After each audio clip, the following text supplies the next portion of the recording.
আল্লাহ রসুলের প্রাণাধিক প্রিয় স্ত্রী মা খাদিজা রাদিয়াল্লাহু তাআলা আনহা, যিনি ইসলাম গ্রহণ করার পরে তার সমস্ত সম্পদগুলি ইসলামের জন্য আল্লাহ রসুলের কাছে তিনি অক্ষ করে দিয়েছিলেন। হযরতে খাদিজা ছিলেন মক্কা একজন মার্চেন্ট বিজনেসম্যান। তিনি ছিলেন একজন বড় ব্যবসায়ী, অনেক টাকা পয়সার অধিকারী তিনি ছিলেন, অনেক বেশি ধনাঢ্য মহিলা ছিলেন।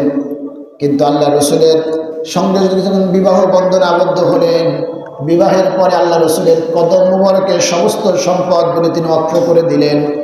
বললেন, ইয়া রাসূলুল্লাহ, আমার সমস্ত সম্পদ আমি আপনার ইসলামের জন্য অক্ষ করে দিলাম, যেখানে যেভাবে প্রয়োজন আপনি এটাকে খরচ করবেন।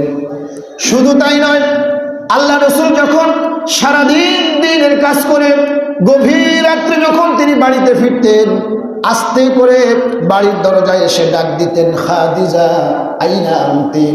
সঙ্গে সঙ্গে হযরত খাদিজা দরজা খুলে দিতেন।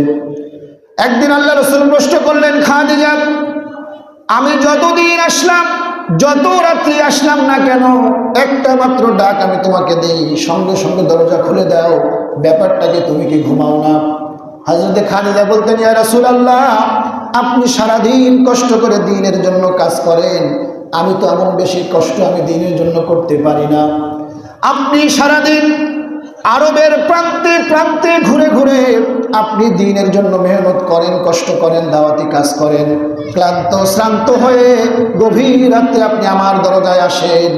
আপনি এসে যদি আমাকে খাদিজা খাদিজা বলে ডাকেন, আর আমি তখন যদি আরামে বিছনায় ঘুমাই, আপনার সঙ্গে বেয়াদবি হয়ে যাবে। এই জন্য বিছনায় না ঘুমাইয়া দরজার পাশে দাঁড়াইয়া দাঁড়াইয়া ঘুমাচ্ছিলাম।